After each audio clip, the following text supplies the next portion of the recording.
नमस्कार दोस्तों, आप सभी का स्वागत है हमारे YouTube चैनल पर। आज के इस वीडियो में हम बात करेंगे कक्षा 11 से रिलेटेड एक टॉपिक प्रकृति के मूल बल। देखिए, आप एनसीईआरटी की जो फिजिक्स की पाठ्य पुस्तक है उसका पहला चैप्टर का एक टॉपिक देख रहे हैं। पहला जो चैप्टर है वो है भौतिक जगत, और इसमें हम बात करेंगे प्रकृति के मूल बल कौन कौन से हैं। पहले हम बात करेंगे बल क्या है, बल एक्चुअल में होता क्या है, फिर उसके बाद में बलों के प्रकार, उसमें भी हम देखेंगे मूल बल कौन कौन से हैं। देखिए, जो मूल बल है उन्हीं से ही दूसरे बलों की व्युत्पत्ति होती है, दूसरे बलों को हम यहां पर पढ़ते हैं। तो सबसे पहले हम बल को परिभाषित करेंगे। हमारे पास में जो हेडिंग है वो है प्रकृति के मूल बल। प्रकृति के जो मूल बल है वो कौन कौन से हैं।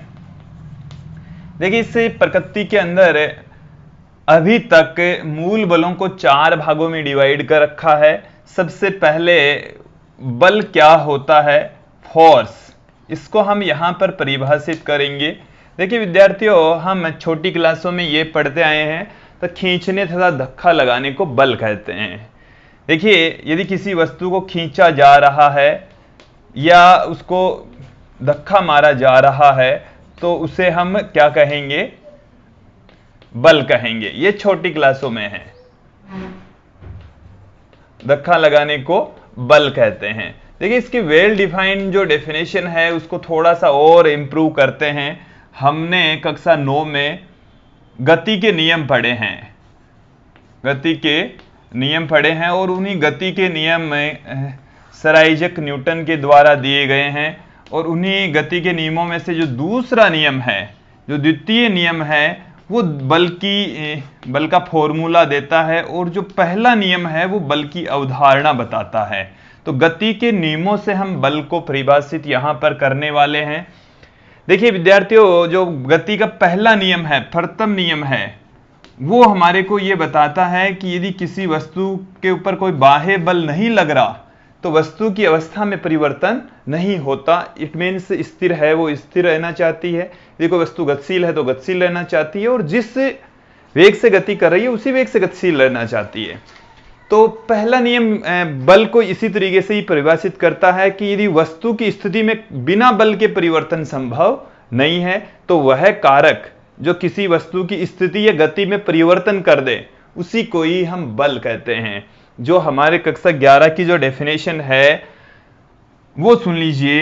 बल किसे कहेंगे, बल क्या है, एक ऐसा कारक है, ऐसी भौतिक राशि है जो क्या कर दें, जो किसी वस्तु की स्थिति, जो किसी वस्तु की स्थिति है, यदि वो स्थिर अवस्था में है तो उसको गतिशील कर दें, गतिशील है उसको स्थिर कर दें, या उसके वेग में परिवर्तन कर दें, तो उसको हम बल कहेंगे। ऐसा कारक जो किसी वस्तु की स्थिति या गति में परिवर्तन कर दें, गति में परिवर्तन कर देता है तो उसको हम बल कहेंगे। परिवर्तन कर दें तो उस भौतिक राशि को हम बल कहते हैं, बल कहलाता है। बल की डेफिनेशन आप लोगों को समझ में आ गई होगी। देखिए, बल को मैं एक बार आप लोगों को अच्छे से समझाने का प्रयास कर रहा हूं। देखिए, ये जो बल है इसका मात्रक होता है न्यूटन। बल का जो मात्रक होता है वो न्यूटन होता है, और ये किसके तुल्य होता है वो भी हम यहां पर पढ़ेंगे। यह एक सदिश राशि होती है, इसकी दिशा भी होती है। इसका मतलब ये हो गया कि यह एक सदिश राशि होती है। दिशा, जिन भौतिक राशियों को व्यक्त करने के लिए दिशा की आवश्यकता होती है उनको सदिश राशि कहते हैं। तो यहां पर जो बल है वो एक सदिश राशि होती है। अब हमने कौन कौन से बलों के बारे में इतने दिनों तक पढ़ा है उनके बारे में मैं थोड़ा सा यहां पर आप लोगों को बताता हूं। देखिए, आपने कुछ बल पढ़े हैं, कुछ बल कक्षा 9 में पढ़े हैं, कुछ छोटी कक्षाओं में पढ़े हैं। घर्षण बल, जिसको हम फ्रिक्शन कहते हैं, ये 2 पृष्ठों के मध्य लगता है कि जब 2 पृष्ठ एक दूसरे पर गति करते हैं, फिसलते हैं, तो दोनों पृष्ठों के मध्य लगने वाला जो बल होता है उसको हमने घर्षण बल कहा है। देखिए, इसके बाद में मैं बात करता हूं श्यान बल। श्यान बल के बारे में आपने थोड़ा बहुत तो नाम सुना होगा। ये दो पृष्ठों के मध्य हैं, जो पृष्ठों के मध्य जब एक पृष्ठ दूसरे पृष्ठ के ऊपर फिसलता है तो दोनों पृष्ठ एक गति का विरोध करते हैं, और उस गति के विरोध में जो बल लगता है उसको हम घर्षण बल कहते हैं। तो फ्रिक्शन समझ में आ गया होगा, दो पृष्ठों की गति का विरोध करने वाला बल होता है। यहां पर जो श्यान बल होता है वो ठीक उसी प्रकार का ही होता है। ये तरल में लगता है दो परतों के मध्य। एक बार सुन लीजिए। देखिए विद्यार्थी, जो तरल है उसमें भी क्या होता है, जो द्रव पदार्थ होता है, तरल में द्रव तथा गैस दोनों आती है। तो द्रव तथा गैस के भी एक दूसरे की परतों के रूप में इस तरीके से व्यवस्थित होता है, जैसे ये हमारे पास में कोई पाइप है और इस पाइप में से ये कोई लिक्विड बह रहा है। लिक्विड का मतलब है यहाँ पर द्रव, और ये होता फ्लूइड मतलब तरल। तो यहां से कोई फ्लूइड बह रहा है, तरल बह रहा है, तो वो क्या है, एक दूसरे की परतों के रूप में व्यवस्थित रहता है, एक परत दूसरी परत के ऊपर व्यवस्थित होती है। तो ये जब परतें एक दूसरे पर फिसलती है तो ये फिसलने का विरोध करती है। ये परत इस वाली परत को आगे नहीं बढ़ने देती और गति का विरोध करती है। उसको गति का विरोध करने पर जो बल लगेगा उसको हम कहेंगे यहाँ पर श्यान बल। तो आप लोगों को श्यान बल समझ में आ गया होगा कि जब कोई तरल बहता है, गति करता है, तो उनकी परतों के बीच में लगने वाला जो अवरोधी बल है उसको हम श्यान बल कहते हैं। आप लोगों को यह श्यान बल समझ में आ गया होगा। फिर उसके बाद में मैं कुछ अन्य बलों की बात करता हूं। उत्प्लावन बल। देखिए विद्यार्थी, उत्प्लावन बल ही आपने सुना होगा। उत्प्लावन बल, जैसे हम पानी के अंदर कोई डिब्बा डुबो दें तो वो क्या करेगा, तरल के द्वारा उसकी गुरुत्वाकर्षण बल की विपरीत दिशा में बल लगेगा, जिसको हम उत्प्लावन बल कहते हैं, जो कि पिंड द्वारा द्रव, जो वस्तु है उसके द्वारा हटाए गए द्रव के भार के बराबर होता है, जिसको हम उत्प्लावन बल कहते हैं। देखिए प्रणोद, प्रणोद भी एक प्रकार का बल ही होता है। ये क्या है, जब रॉकेट ऊपर की ओर गति करती है तो विद्यार्थी यहाँ पर क्रिया प्रतिक्रिया वाला नियम लागू होता है। जो धुआं निकलती है रॉकेट से वो नीचे की ओर जाती है, धुआं है उसकी विपरीत दिशा में रॉकेट पर भी एक बल लगाएगी, जिसको हम प्रणोद कहते हैं। ये दाब की भांति ही होता है। जैसे वायु के बीच में भी प्रतिरोधी बल काम करते हैं। जैसे हम किसी पिंड को फेंक रहे हैं तो वो पिंड वायु में ऊपर जाते समय या वायु में ऊपर से नीचे आते समय वायु के साथ में घर्षण करेगा, जिसको हम प्रतिरोधी बल कहते हैं। ये हमने कुछ बल देखे हैं, ऐसे बहुत सारे बल हैं। जैसे कमानी जो तुला होता है उसमें भी बल काम करता है। जैसे एक तरफ हमने वस्तु को, ये जैसे कोई वस्तु है, इधर हमने कुछ द्रव्यमान लटका दिया तो एक तरफ से ये नीचे जाएगी, दूसरी तरफ से ये ऊपर हो जाएगी। तो यहां पर भी इसमें जैसे ये कमानी बल कह सकते हैं, तो यहां पर कमानी बल भी काम करता है। तो देखिए विद्यार्थियों, इसके अलावा कुछ और भी बल आपने देखे हैं। जैसे कक्षा 9 में आपने पढ़ लिया है गुरुत्वाकर्षण बल। गुरुत्वाकर्षण बल, और जो गुरुत्वाकर्षण बल है वो किन्हीं दो पिंडों के बीच में कार्य करता है, ये आप लोगों ने देख लिया है। इसके अलावा चुंबक भी लोहे जैसी वस्तुओं को अपनी ओर आकर्षित करती है, तो वहां पर भी एक बल कार्य करता है, जिसको हम चुंबकीय बल कहते हैं। इसके साथ में जैसे हम बात करें हमारे व्यवहारिक जीवन में, हम कंघे को, रूखे से बालों में से कंघे को बार बार गुजारेंगे, फिर उस कंघे को मिट्टी के पार्टिकल्स के पास में लेकर जाएंगे तो वो मिट्टी के पार्टिकल्स उस कंघे से चिपक जाएंगे। तो यहां से इन मिट्टी के पार्टिकल्स और कंघे के बीच में भी एक बल काम करता है, जिसको हम विद्युत बल कहते हैं। विद्यार्थियों, ऐसे बहुत सारे अनेक बल हैं जो हमारे दैनिक जीवन में भिन्न भिन्न नामों से उनको जानते हैं, लेकिन वास्तव में इतने सारे बल नहीं होते, इतने सारे बल नहीं पाए जाते हैं। तो फिर वास्तव में कौन से बल हैं? मूल बल, विद्यार्थियों वैज्ञानिकों ने मूल बलों को 4 भागों में डिवाइड किया है, और ये सारे के सारे बल, जो घर्षण बल है, श्यान बल है, उत्प्लावन बल है, और भी जो विभिन्न प्रकार के बल होते हैं, वो उन्हीं मूल बलों से मिलकर बनते हैं। इन जो भिन्न भिन्न नामों के हमने बलों को डिफाइन किया है, वो बल मूल बल से मिलकर ही बनते हैं, मूल बलों का ही वो रूप होते हैं। तो हम यहां पर बात करेंगे कि जो मूल बल है वो कौन कौन से हैं। तो देखिए विद्यार्थियों, मूल बल जो प्रकृति के अंदर पाए जाने वाले मूल बल हैं, तो वो विद्यार्थियों यहां पर 4 मूल बल हैं। 4 मूल बल हैं। कौन कौन से हैं वो यहां पर आप देखने वाले हैं। सबसे पहले हम बात करते हैं सबसे कमजोर बल, और उसके बारे में आप पहले भी पढ़ चुके हैं, जिसको हम गुरुत्वाकर्षण बल कहते हैं, ग्रेविटेशनल फोर्स कहा जाता है। देखिए विद्यार्थियों, जो पहला फोर्स है वो है ग्रेविटेशनल फोर्स, सबसे कमजोर बल होता है। इसको भी हम परिभाषित यहां पर करेंगे, वैसे आप कक्षा 9 में पढ़ चुके हैं। दूसरा जो बल है वो है विद्युत चुंबकीय बल, इलेक्ट्रोमैग्नेटिक फोर्स इसको कहा जाता है। इलेक्ट्रोमैग्नेटिक फोर्स, इलेक्ट्रोमैग्नेटिक फोर्स इसको कहा जाता है। तीसरा जो बल है वो है नाभिकीय बल, इसको हम न्यूक्लियर फोर्स कहते हैं। इसको परबल नाभिकीय बल भी कहा जा सकता है। ये नाभिक में उपस्थित जो पार्टिकल्स होते हैं उनके बीच में कार्य करता है, न्यूक्लियर फोर्स कहलाता है। चौथा जो पार्ट है विद्यार्थियों वो है दुर्बल नाभिकीय बल, और ये जो बल होता है दुर्बल नाभिकीय बल, ये भी नाभिक में उपस्थित जो पार्टिकल्स है उन पर ये काम करता है, लेकिन ये कुछ विशेष अभिक्रियाओं में, नाभिकीय अभिक्रियाओं में ही लगता है। इसको हम वीक न्यूक्लियर फोर्स कहते हैं, वीक न्यूक्लियर फोर्स इसको कहा जाता है। अब हम एक एक करके इन सभी बलों को समझेंगे। यहां पर सर्वप्रथम हम गुरुत्वाकर्षण बल के बारे में बात करने वाले हैं।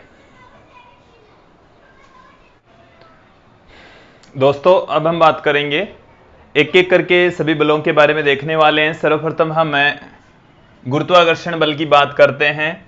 देखिए, जो गुरुत्वाकर्षण बल है वो दो पिंडों के मध्य काम करेगा और दो पिंडों के बीच में काम करेगा, और इस बल के लगने के पीछे जो कारण है वो है द्रव्यमान के कारण। दो पिंडों का जो द्रव्यमान है उसके कारण से उनके बीच में एक बल काम करता है। ये जो गुरुत्वाकर्षण बल होता है वो सदैव आकर्षण प्रकृति का होता है।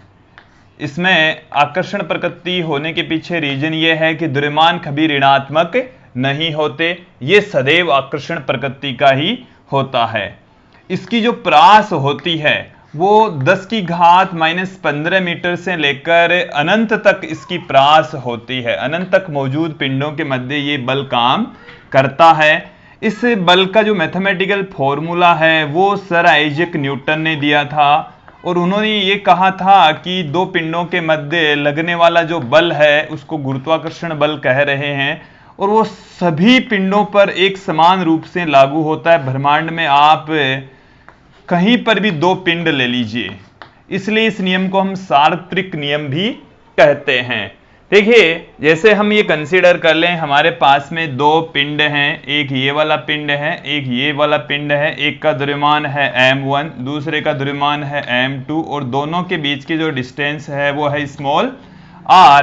तो दोनों पिंडों के बीच में लगने वाला जो गुरुत्वाकर्षण बल है वो समानुपाती होता है, दोनों पिंडों के द्रव्यमानों के गुणनफल के समानुपाती, तथा दोनों के मध्य की दूरी के वर्ग के व्युत्क्रमानुपाती होता है। यदि हम इन दोनों से कंबाइन करके पुट कर दें तो F समानुपाती हो जाएगा m1 m2 अपॉन में स्मॉल r स्क्वायर, और यहां से विद्यार्थियों जो प्रोपोर्शनल का साइन हटेगा, एक कांस्टेंट लगेगा जिसको हम गुरुत्वीय नियतांक कहते हैं, और इस गुरुत्वीय नियतांक की वैल्यू होती है 6.67 into 10⁻11 newton into metre square per kilogram square. एक बार इसे जी का मान समझ लेंगे, 6.67 into 10⁻11 newton into metre square प्रति किलोग्राम स्क्वायर इसकी वैल्यू होती है। एक बार इस गुरुत्वाकर्षण बल को समझ लीजिए, ये दो पिंडों के बीच में लगता है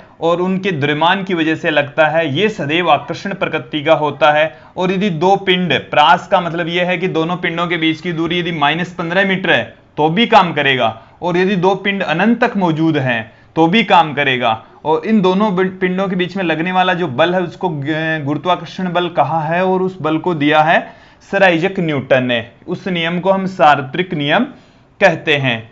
देखिए, इस बल की जो प्रास है वो बहुत ज्यादा, बट ये बहुत कमजोर बल होता है, दुर्बल प्रकृति का बल होता है। आकर्षण प्रकृति तथा ये कैसा होगा, सबसे दुर्बल, मूल बलों में से सबसे दुर्बल बल होता है। मूल बल जितने भी हैं उनमें से सबसे दुर्बल बल है। इस बल के बारे में भी आप कक्षा 11 में आप अच्छे से अध्ययन करने वाले हैं, डिटेल से अध्ययन करने वाले हैं। यहाँ पर हमने इसको मोटा मोटा समझाने का प्रयास किया है। दूसरा, अब हम मूल बल की बात करते हैं। दूसरा जो विद्यार्थी मूल बल है वो है विद्युत चुंबकीय बल। विद्युत चुंबकीय बल, जो विद्युत चुंबकीय बल है इसको हम इलेक्ट्रोमैग्नेटिक फोर्स कहते हैं। इलेक्ट्रोमैग्नेटिक फोर्स कहा जाता है। इलेक्ट्रोमैग्नेटिक फोर्स, देखिए विद्यार्थियों, विद्युत चुंबकीय बल एक्चुअल में होता क्या है। ये जो विद्युत चुंबकीय बल है वो दो आवेशों के बीच में कार्य करेगा। यदि दो आवेशों के बीच में कार्य करता है, स्थिर बिंदुवत आवेशों के बीच में कार्य कर रहा है, तो उस बल को हम विद्युत बल कहेंगे। दो स्थिर बिंदुवत आवेशों के मध्य यदि बल लग रहा है तो उस बल को हम विद्युत बल कहते हैं। उस बल को तो केवल विद्युत बल कहा जाएगा। एक एक करके समझ लेंगे। और यदि ये आवेश गतिशील अवस्था में हो जाए, यदि गतिशील अवस्था में हो जाए तो वहां पर विद्यार्थियों विद्युत बल के साथ में चुंबकीय बल भी काम करता है, और उस बल को हम विद्युत चुंबकीय बल कहेंगे। एक बार फिर से समझ लेंगे कि आवेशों के बीच में जो लगने वाला बल होता है उसको हम विद्युत चुंबकीय बल कहते हैं। एक बार सुन लीजिए, विद्युत चुंबकीय बल है वो आवेशों के बीच में कार्य करता है। और यदि स्थिर आवेश होता है तो उसको सिर्फ विद्युत बल भी कह सकते हैं। विद्यार्थियों, आवेश धनात्मक और ऋणात्मक हो सकते हैं, इसलिए इसकी प्रकृति आकर्षण या प्रतिकर्षण प्रकृति का हो सकता है। आकर्षण का मतलब एक दूसरे को खींच रहे हैं, प्रतिकर्षण का मतलब एक दूसरे को धकेल रहे हैं, एक दूसरे से दूर जाएंगे, धकेलेंगे। तो ये आकर्षण या प्रतिकर्षण दोनों प्रकृति में से हो सकता है, क्योंकि आवेश है वो धनात्मक और ऋणात्मक हो सकते हैं। आवेश से पॉजिटिव और नेगेटिव हो सकते हैं, इसलिए ये आकर्षण और प्रतिकर्षण। जबकि द्रव्यमान कभी नेगेटिव नहीं होता, हमेशा पॉजिटिव होता है, इसलिए ये आकर्षण प्रकृति का ही होता है। देखिए विद्यार्थियों, यदि विपरीत प्रकृति के आवेश होते हैं तो दोनों के बीच में आकर्षण बल काम करेगा, और यदि समान प्रकृति के आवेश होते हैं तो उनके बीच में प्रतिकर्षण बल काम करेगा। ये धनावेश और ऋणावेश के बीच में आकर्षण एक दूसरे को खींचेंगे, धनावेश एक दूसरे को प्रतिकर्षित करेंगे, दूर जाएंगे, और ऋणावेश के बीच में भी प्रतिकर्षण बल काम करेगा, एक दूसरे को दूर धकेलेंगे। तो ये हमारे पास में था विद्युत चुंबकीय बल। ये आवेशों के मध्य कार्य करता है। ये जो विद्युत बल होता है, गुरुत्वाकर्षण बल होता है, उसकी तुलना में बहुत ज्यादा शक्तिशाली होता है, 10 की घात 36 गुना ज्यादा शक्तिशाली होता है। ये तो काफी कमजोर बल होता है, ये काफी शक्तिशाली बल होता है। इसका जो फॉर्मूला होता है वो कूलाम के नियम से दिया जाता है। कूलाम ने स्थिर आवेशों के लिए भी नियम दिया है, और चुंबकत्व के लिए भी कूलाम का नियम होता है। उसको आप क्लास 12th में अच्छे से पढ़ने वाले हैं। देखिए, ये जो विद्युत बल है, इस विद्युत बल के कारण से ही हमें कुछ बल देखने को मिलते हैं, जैसे तनाव, कि तनाव उत्पन्न होता है। तनाव भी एक प्रकार का बल है। वो एक्चुअल में जो मूल उसकी प्रकृति होती है वो विद्युत चुंबकीय बल ही होता है। जैसे हम बात करें घर्षण बल की, तो घर्षण बल है, ये श्यान बल हैं, ये सभी के सभी जो बल हैं वो विद्युत चुंबकीय बल ही होते हैं, विद्युत चुंबकीय बल ही होते हैं विद्यार्थियों। तो जो विद्युत चुंबकीय बल हैं, इन सभी बलों का मूल आधार होता है। ये धनात्मक मतलब आवेशों के बीच में कार्य करता है तथा आकर्षण या प्रतिकर्षण प्रकृति का हो सकता है। अब हम यहां पर इनके बारे में थोड़ा थोड़ा डिटेल से सबके बारे में ही पढ़ने वाले हैं। तीसरा जो पार्ट है वो है नाभिकीय बल, न्यूक्लियर फोर्स कहा जाता है। नाभिकीय बल को न्यूक्लियर फोर्स कहा जा रहा है। ये क्या है, किनके बीच में काम करेगा विद्यार्थी? ये नाभिक में उपस्थित जो परमाणु है उसकी नाभिक में उपस्थित पार्टिकल्स पर कार्य करेगा। नाभिक में उपस्थित मूल कणों के मध्य लगेगा, और नाभिक में उपस्थित जो मूल कण हैं उनको हम प्रोटॉन तथा न्यूट्रॉन कह रहे हैं। प्रोटॉन व न्यूट्रॉन नाभिक में उपस्थित मूल कण है विद्यार्थियों। वैसे ये जो प्रोटॉन है, वो प्रोटॉन या जो न्यूट्रॉन होते हैं वो क्वार्क कणों से मिलकर बने होते हैं। एक साइंटिस्ट आए थे गेलमान, और उस गेलमान ने ये कहा था कि जो न्यूट्रॉन और प्रोटॉन है वो भी अन्य कणों से मिलकर बने हुए हैं, जिनको हम क्वार्क कण कहते हैं। हमारे को उतनी गहराई में नहीं जाना है, हमें यही समझना है कि जो नाभिक है उसमें मूलभूत दो कण पाए जाते हैं, प्रोटॉन तथा न्यूट्रॉन, और उन्हीं के बीच में एक बल काम करता है जिसको हम नाभिकीय बल कहते हैं। जैसे विद्यार्थियों, ये जो नाभिकीय बल होता है वो प्रोटॉन के बीच में कार्य कर सकता है, न्यूट्रॉन के बीच में कार्य कर सकता है। ये जो नाभिकीय बल है वो प्रोटॉन और न्यूट्रॉन के बीच में भी कार्य कर सकता है।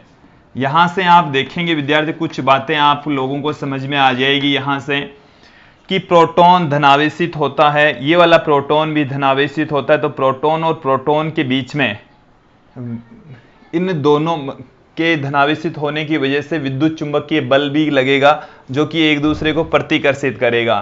फिर भी ये नाभिक में मौजूद होते हैं प्रोटॉन। जैसे हम किसी परमाणु की बात करें तो वहां पर दो से अधिक प्रोटॉन भी हो सकते हैं, तो प्रोटॉन और प्रोटॉन आपस में प्रतिकर्षित करते हैं विद्युत चुंबकीय बल के अकॉर्डिंग, फिर भी वो नाभिक में मौजूद रहते हैं। उसके पीछे रीजन ये है कि वहां पर इससे भी ज्यादा शक्तिशाली एक बल और काम करता है, जिसको हम नाभिकीय बल कहते हैं। नाभिकीय बल होता है वो विद्युत चुंबकीय बल से 100 गुना ज्यादा शक्तिशाली होता है। तो नाभिक में मौजूद जो प्रोटॉन और प्रोटॉन है उसके बीच में भी प्रतिकर्षण बल लगता है, विद्युत चुंबकीय बल, लेकिन उससे भी 100 गुना ज्यादा शक्तिशाली बल लगता है नाभिकीय बल। देखिए विद्यार्थियों, मैं थोड़ा सा आपको परमाणु के अंदर की बातों को समझाने का प्रयास कर रहा हूं, आप यहां पर समझने का प्रयास करेंगे। जैसे ये हमारे पास में कोई परमाणु है, और परमाणु को हम गोले के रूप में दिखा सकते हैं। ये हमारे पास में नाभिक हैं, ये परमाणु है विद्यार्थियों। परमाणु के बारे में डाल्टन ने बताया था, और ये है नाभिक, और नाभिक के बारे में रदरफोर्ड ने बताया था। देखिए, इसमें प्रोटॉन और प्रोटॉन हो सकते हैं, न्यूट्रॉन भी इसमें मौजूद हो सकते हैं, इलेक्ट्रॉन इसके चारों ओर चक्कर लगाते हैं। तो प्रोटॉन और प्रोटॉन के बीच में प्रतिकर्षण बल लगता है विद्युत चुंबकीय बल से, लेकिन उससे भी ज्यादा शक्तिशाली नाभिकीय बल लगेगा। तो ये जो बल होता है विद्यार्थी, ये आकर्षण प्रकृति का ही होता है, लेकिन इनके बीच की डिस्टेंस जब बहुत कम हो जाती है, कि जब इन जैसे प्रोटॉन के बीच की डिस्टेंस बहुत कम हो जाती है, तो ये आकर्षण से प्रतिकर्षण में भी कन्वर्ट हो सकता है, लेकिन इसकी मूलतः जो प्रकृति होती है वो आकर्षण प्रकृति ही होती है। तो विद्यार्थियों, नाभिक में पाए जाने वाले कणों को आपस में बांधे रखने का कार्य करता है नाभिकीय बल, जो कि विद्युत बल से 100 गुना ज्यादा शक्तिशाली, और जो गुरुत्वाकर्षण बल है उससे 10 की घात 38 गुना ज्यादा शक्तिशाली होता है। अब हम बात करेंगे चौथा जो मूल बल है उसके बारे में, दुर्बल नाभिकीय बल। दुर्बल नाभिकीय बल, और जो दुर्बल नाभिकीय बल होता है यह भी विद्यार्थियों नाभिक में ही काम करता है, नाभिक में ही होगा। इसका मतलब है कि इसकी प्रास है वो बहुत कम होती है। इसकी प्रास का मतलब हो गया कि ये जो से दो कण हैं, दो कणों के बीच में लगेगा तो उन दोनों कणों के बीच की डिस्टेंस 10 की घात -15 मीटर की होनी चाहिए। 10 की घात -15 मीटर, 10 की घात -14 मीटर की रेंज की है तो ये बल काम करेगा। इससे ज्यादा डिस्टेंस है तो ये बल काम नहीं करेगा। नाभिक के बल भी ऐसा ही है, इसकी भी जो प्रास है वो बहुत कम होती है। नाभिक के आकार के बराबर ही इसकी प्रास होती है। 10 की घात -14 मीटर से 10 की घात -15 मीटर तक की दूरी तक तो ये बल है वो काम करेगा, अन्यथा नहीं करेगा। जबकि जो विद्युत चुंबकीय बल है इसकी जो प्रास होती है विद्यार्थियों, वो प्रास अधिक होती है। इसकी जो प्रास होती है वो तो 10 की घात -15 मीटर से लेकर अनंत तक हो सकती है, जो कि हमने यहां पर भी बताई है। तो प्रास का मतलब है कि दो पार्टिकल्स कम से कम कितनी दूरी पर हैं और अधिक से अधिक कितनी दूरी पर हैं कि वो बल कार्य करें। तो ये तो कम से कम 10 की घात -15 मीटर पर है तो भी लगेगा, और अनंत पर है एक दूसरे कण पिंड तो भी लगेगा। यहां पर भी ऐसी स्थिति है, बट यहां पर जो प्रास है वो 10 की घात -15 मीटर ही है। 10 की घात -15 मीटर से आपने डिस्टेंस बढ़ा दी तो ये बल काम नहीं करेगा, ये भी काम नहीं करेगा। ये तो किनके बीच में काम करता है? प्रोटॉन प्रोटॉन, न्यूट्रॉन न्यूट्रॉन और प्रोटॉन न्यूट्रॉन के बीच में। अब ये वाला जो बल है वो किसके बीच में काम करेगा? विद्यार्थियों, नाभिकीय अभिक्रियाओं में कुछ पार्टिकल्स निकलते हैं और उन नाभिकीय अभिक्रियाओं वाली स्थिति में ही ये दुर्बल नाभिकीय बल काम करेगा। उस स्थिति में बीटा कणों का क्षय होता है। बीटा कण का जब क्षय होता है तब नाभिकीय बल का दुर्बल नाभिकीय बल काम करेगा। बीटा कण विद्यार्थियों इलेक्ट्रॉन हो सकता है। एक इसका प्रतिकण होता है जिसको हम पॉजिट्रॉन कहते हैं। ये प्रोटॉन नहीं है, पॉजिट्रॉन है। इलेक्ट्रॉन और पॉजिट्रॉन जब कण निकलते हैं तो इसके साथ में एक अन्य कण भी निकलता है जिसको हम कहते हैं न्यूट्रिनो। ये हायर एजुकेशन में आपको बेटर तरीके से समझ में आएगा। देखिए, जो न्यूट्रिनो है वो पॉजिट्रॉन के साथ में निकलेगा। एक होता है एंटी न्यूट्रिनो जो कि इलेक्ट्रॉन के साथ में उत्सर्जित होता है। तो ये जो न्यूट्रिनो और एंटी न्यूट्रिनो के बीच में लगने वाला बल होता है उसको ही हम दुर्बल नाभिकीय बल कहते हैं। दुर्बल नाभिकीय बल कहलाता है। एक बार फिर से सुन लीजिए, ये जो पार्टिकल्स होते हैं न्यूट्रिनो एंटी न्यूट्रिनो वो नाभिक में ही पाए जाएंगे। इस बल की जो प्रास होती है 10 की घात -15 मीटर की होती है। नाभिकीय अभिक्रियाओं में जब बीटा कणों का क्षय होता है, बीटा कण का मतलब है इलेक्ट्रॉन और पॉजिट्रॉन जब नाभिक से बाहर निकलते हैं। वैसे तो इलेक्ट्रॉन और ये पाए ही नहीं जाते, नाभिक में इलेक्ट्रॉन मौजूद ही नहीं होता, बट जब कुछ नाभिकीय अभिक्रियाएं होती है तब इलेक्ट्रॉन का निर्माण होता है। साथ में न्यूट्रिनो या एंटी न्यूट्रिनो बहुत अति सूक्ष्म पार्टिकल्स बाहर निकलते हैं। उनके बीच में लगने वाला जो बल होता है वो दुर्बल नाभिकीय बल होता है। सबसे कमजोर जो बल है वो विद्यार्थियों गुरुत्वाकर्षण बल। उससे ज्यादा जो शक्तिशाली है वो है दुर्बल नाभिकीय बल। फिर उससे ज्यादा जो शक्तिशाली बल है वो है विद्युत चुंबकीय बल। और उससे ज्यादा शक्तिशाली, सबसे ज्यादा शक्तिशाली जो बल होता है वो होता है नाभिकीय बल। अब इन बलों का जो अनुपात है वो मैं आप लोगों को बताता हूं कि जैसे यहां से थोड़ा सा मिटा देते हैं, फिर आप लोगों को समझाने का प्रयास करेंगे।